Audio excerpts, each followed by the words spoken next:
Alrighty, we are now just 114 days away from the official release of Star Wars The Rise of Skywalker, and just yesterday, all thanks to Good Morning America, we got our first official look at Star Wars The Rise of Skywalker's teaser trailer number 2, that allowed the fans to get a better idea of the overall sense of this movie and exactly where things are going for Star Wars Episode 9.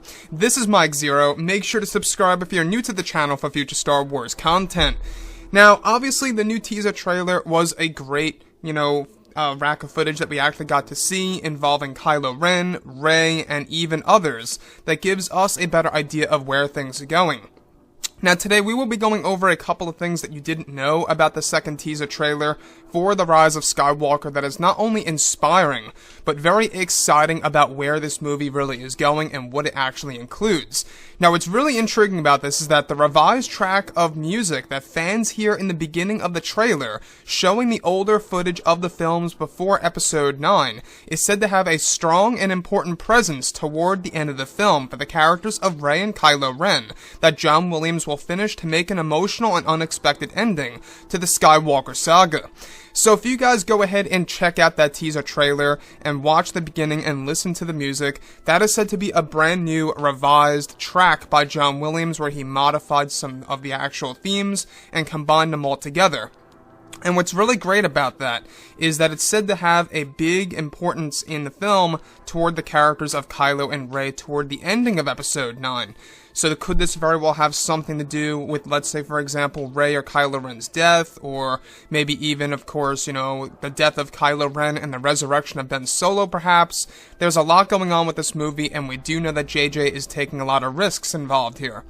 So the other thing that's really inspiring is that it took him roughly 1 whole week to record the track to make it best suited for the second trailer, shown at D23. Now, John Williams, like I say, he actually did say, his brother, I should say, Don Williams, I believe he's called, is that every single theme of the Skywalker saga will be inserted into Episode 9 in some way, shape, or form.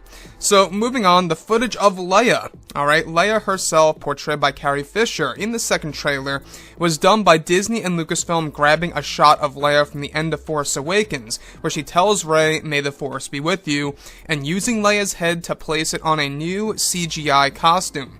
The costume that Leia wears in the trailer is indeed CGI, and is said to be next-generation technology that adds ultra-realism. So, in case you guys are unaware, they are using the unused footage of Leia from, of course, The Force Awakens and The Last Jedi, and they are reworking that footage into Episode 9 to give her a proper role in this story. Even J.J. Abrams said that Leia, at the end of the day, is the heart of this story. They made her a prominent role in Episode 9. She's not going to be a little cameo. She's not going to have short screen time like how she did in The Force Awakens. She is going to be quite significant in this movie because of how much footage they really had in The Force Awakens and The Last Jedi left over. Now, the ship that fans do see that somewhat resembles the Falcon slightly is actually said to be a new ship that Lando, Finn, and Jannah, as well as Dominic Monaghan's character, will use during an early battle in the film, within the first act, and that the ship does have origins from Corellia, indicating that this is Lando's ship before he retrieves the Falcon finally. So, a lot of people are mixing up that ship to be the Falcon at first glance. I myself made the mistake as well, looking at it for a split second when I was doing my breakdown. A lot of people made the same mistake. If you look at it quickly, and then you go back to looking into the ship, you would mix that up with the Falcon. So, with that being said, this particular ship is actually said to have Corellian origins, and that's a very interesting thing. The fact that it's going to be a ship that Lando, Finn, Jannah, and Dominic Monaghan's character, they will actually be using this ship in an early battle in the first act of Episode 9. And we're not quite sure exactly what world they are over in that trailer, other than the fact that they are indeed exiting hyperspace and getting ready for battle. Now, the red ribbon that Rey wears is said to have an importance to her from Jakku that will be explained later on in the film, that will hold a tie into her character's identity reveal and exactly who she really is. Now, it's said that Daisy Ridley shot important scenes on set over in Cardington, wearing the ribbon during the big battle against the First Order and during her training sessions. Now, about that ribbon, alright, we do know that there is going to be some significance to Rey's origin story in Episode 9, as well as her parentage, who she really is, where she really comes from, you name it.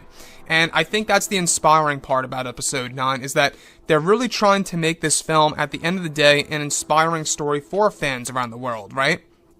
So, the red ribbon, we're still not quite sure exactly how it's going to lead on to a clue or a hint about Rey's origins and or her true identity, but it does indeed have ties to her origins of her time on Jakku. So that's one thing to keep note of here. It's a very interesting point.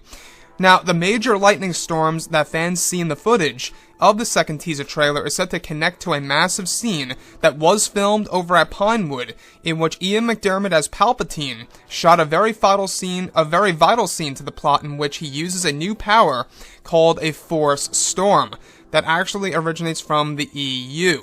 Now, that allows him to rip a hole through space and time to the unknown regions, to the very battle he will have against Kylo and Rey. This does include the revival of the Empire. Now, what's really interesting is that by letting the ships through, by reviving the Empire, if you guys go ahead and look at the poster, you do see the lightning. It seems like that they're very heavy on the lightning in this teaser trailer number 2. You see it with the Star Destroyers, you see it with Kylo Ren igniting his lightsaber and walking towards somebody, and it really does have a heavy presence in this film, this brand new power that Palpatine is going to use against Kylo and Rey. Once again, like I say, this is a power that comes from Star Wars Legends, and The Rise of Skywalker is going to be very heavy on Star Wars Legends material.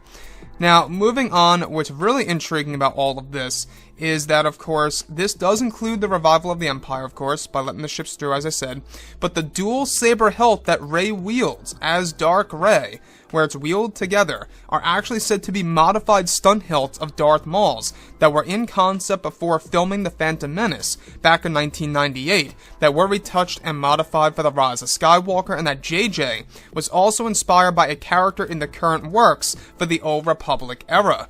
Now, that's a very interesting part, the fact that Rey's double-bladed lightsaber in, of course, The Rise of Skywalker's teaser trailer number 2, also known as Dark Rey, that actual hilt itself, the two hilts, were concept stunt saber hilts for Darth Maul back in 1998 that they retouched and pretty much added on new pieces to that lightsaber hilt to make it look new. And they used that as a way to give Rey a very interesting design that was actually going to be considered for Darth Maul. And not just that, also JJ got the inspiration from a current character that's in the works by Disney and Lucasfilm that is going to make his first appearance in the Old Republic era, giving us a hint that this could very well be our way for the new Star Wars trilogy to be based, of course, in the Old Republic era, such as, the great video games that a lot of fans grew up with back in the early into mid-2000s. Now, this new teaser trailer, I will say, it really was very impressive of what Disney and Lucasfilm were actually able to put together. I do know that there's a handful of people out there that are very disappointed with how the teaser trailer was done by Disney, Lucasfilm, JJ, and crew. A lot of people are expressing their, doubts about this movie, and that's perfectly fine. Everybody has their own opinions. That's A-okay with me. Everybody is entitled to their own view of a certain movie, but with that being said, I'm not going to go ahead and judge the film until it actually comes out, but everything that we have been hearing is that this movie is taking a lot of different risks, as well as adding in a lot of nostalgia in order to really make it the culmination of the Skywalker saga, but at the same exact time, doing something new and different that's going to be inspired by Star Wars Legends, and I think that's a very special thing for the hardcore fans too. Really seems like Disney and Lucasfilm, they're trying to cater to not just the hardcore fans, but also the casual fans, and bringing in new fans around the world to go ahead and check out this film, to watch the past 8 Star Wars movies that come before this one. That's their ultimate plan, really. So, like I say, guys, this movie, it's very ambitious by JJ of what he's trying to do. You can see that the final battle between both Kylo and Rey, you can see the parallels where they're fighting on this metallic piece of the Death Star wreckage, where they have a flow of water around them, tidal waves, giving us pretty much a parallel to both Anakin and Obi-Wan when they were fighting on, of course, that piece of metal in the middle of the lava lake.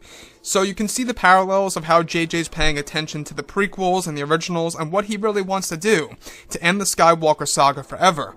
Anyways, guys, drop a comment below, and let me know what you think about all of this in the comments, and if you guys did enjoy the content for today, do make sure to drop a thumbs up on this video to support the channel. I thank you all so very much for the kind support, and I'll catch you guys next time.